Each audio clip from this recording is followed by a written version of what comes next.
महाराज जी, ये भी होता है कि घर बनाते समय और पुराने हो जाते हैं तो घर में मधुमक्खियों की छत्ता लग जाता है, फिर घोंसले बना देते हैं, कबूतर भी घोंसले बना देते हैं। तो इसका इम्पैक्ट क्या पड़ता है? इसका वास्तु दोष में क्या है? किसी भी प्रकार का घोंसला घर में आकर के बनना, मधुमक्खी का छत्ता बनना, कुछ भी इस टाइप का, जी, जी। ये सब चीज़ें आपका मतलब है इस बिल्डिंग पर कोई नेगेटिव एनर्जी अट्रैक्ट हो रही है। जब नेगेटिव एनर्जी का ऑरा वहाँ अट्रैक्ट होता है तो डेफ़िनेटली आपके जीवन में कुछ न कुछ एनर्जी का जो लेवल है वो डाउन होगा। तो हमेशा इसलिए हम कहते हैं जैसे ही घर पुराना हो, आप एक पीरियोडिक साइकिल बना लीजिए 3 साल, 4 साल, 5 साल, आप घर को पेंट करवाइए, उसका रेनोवेशन करवाइए, कहीं पर भी ऐसे जाले लग रहे हैं, कोई घोंसला बन रहा है, उसको समय-समय पर हटाइए। प्लस आप घर के हर हिस्से को प्रॉपर्ली साफ करिए।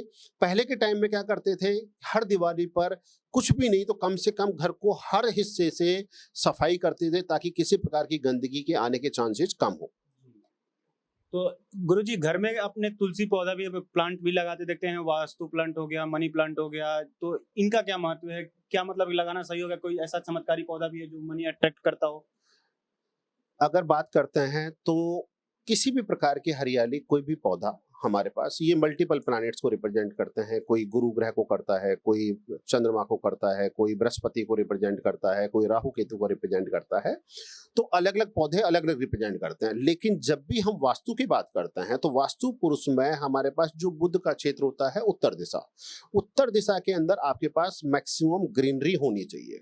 अगर कोई पौधा आप लगा रहे हैं तो कोशिश करें ग्रीनरी वाला जो फील्ड है आपका या तो उत्तर दिशा है या आप नॉर्थ ईस्ट में प्रेफर्ड कर लें उसको। दूसरी बात आती है, अब बात करें हम तुलसी को, तुलसी को हम पहले से ही पवित्र मान के चले हुए हैं, जो हमारे देवताओं का भी एक हिस्सा है। तो तुलसी जी को अगर हम रखते हैं तो उसमें बहुत सारी क्वालिटीज होती है, प्लस उसकी जो एनर्जी ऑरा होता है वो अपने आप में बहुत पॉजिटिव है। या तो उसे आप नॉर्थ में रखें, नॉर्थ ईस्ट में रखें, या फिर आपका ब्रह्म स्थान, जो पहले के लोग अपने घरों में हर जगह बीच में एक चौक छोड़ा करते थे हुँ, और थोड़ा कच्चा एरिया छोड़ा करते थे जहां आप तुलसी जी को विराजमान करते थे, उनकी पूजा करते थे, हुँ, हुँ। तो वहां रखें आप। तो उससे आपकी घर का जो नेगेटिविटी है वो एब्जॉर्ब करती है, घर में पॉजिटिविटी का ऑरा आता है। जो हमेशा तुलसी का पौधा आपके घर में वैसे भी होना चाहिए, वो बहुत अच्छा होता है। कभी-कभी घर में तुलसी का पौधा सूखने लगता है, तो लोग बोलते हैं कि वास्तु दोष लगा है या फिर नकारात्मक ऊर्जा है, तो इस तरह से क्या मान्यता है? ऐसा होता है, ऐसा होता है कि आपके घर में किसी, ये एक इंडिकेशन है किसी भी एनर्जी का। हुँ, हुँ। अगर घर में कोई पॉजिटिव चीज़ है और वो आपकी सूखने जा रही है, इसका मतलब उसको जो एनवायरनमेंट चाहिए, जो ऑरा चाहिए, वो ऑरा उसके फेवरेबल नहीं मिल रहा है। जी, जी। तो आप कोशिश करिए कि आप कम से कम अपने घर के ऑरा को जितना आप सुधार सकते हो, वो सुधारने की कोशिश करिए ताकि तुलसी महारानी या कोई भी कोई पौधा है आपके जीवन में उन्नति लेके आए और पॉजिटिविटी की तरफ लेके आए, इस टाइप की चीज़ें ना सूखें। अ, महाराज जी, एक बार जैसे कि क्या होता है कि घर नया बनाते हैं, उसमें नई नई-वाली दुल्हन भी लाया जाता है जब शादी होती है। तो नई-नवेली दुल्हन के लिए कौन से घर किस दिशा में होना चाहिए? इस तरीके से कुछ भी वास्तु है, उपाय है? बिल्कुल, जब भी कोई हम नई-नई शादी करते हैं, तो उसमें नई शादी में 2 तरह की चीज़ें होती हैं। पहला पार्ट है रोमांस वाला पार्ट। जी। रोमांस के लिए हमेशा हमारे पास जहाँ आदमी का जो दिमाग है, इमोशंस हैं, वो इमोशंस बहुत अच्छे होने चाहिए। तो इमोशंस के लिए जो हमारे पास है, नॉर्थ वेस्ट का जो एरिया होता है वो चंद्र का क्षेत्र होता है, जहाँ जल का हमारे पास क्षेत्र है। अगर नवविवाहित जोड़ा वहां रहता है तो उनके जो रोमांस की क्वालिटी है वो इंक्रीज हो जाती है, मतलब वो बहुत अच्छा है।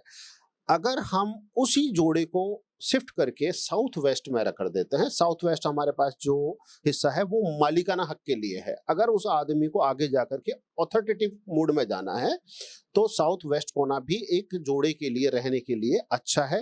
लेकिन जैसे जनरली नॉर्थ ईस्ट वाला एरिया है, नॉर्थ ईस्ट हमारे पास भगवान का पूजा का एनर्जी फ्लो का एरिया होता है, वो सोने में कोई दिक्कत नहीं है। लेकिन अगर वहां रह करके आप रोमांस करते हैं, कुछ करते हो, तो आप पूरे घर की एनर्जी को वहां डिस्ट्रैक्ट करते हो। इसलिए नवविवाहित जोड़े को नॉर्थ ईस्ट में नहीं सोना चाहिए। अगर सोना है तो 2 एरिया सबसे पहला प्रेफर्ड है, उत्तर और पश्चिम वाला एरिया, नॉर्थ वेस्ट वाला, दूसरा है साउथ वेस्ट वाला एरिया। धन्यवाद राघवेंद्र जी, आपको और आपकी टीम को।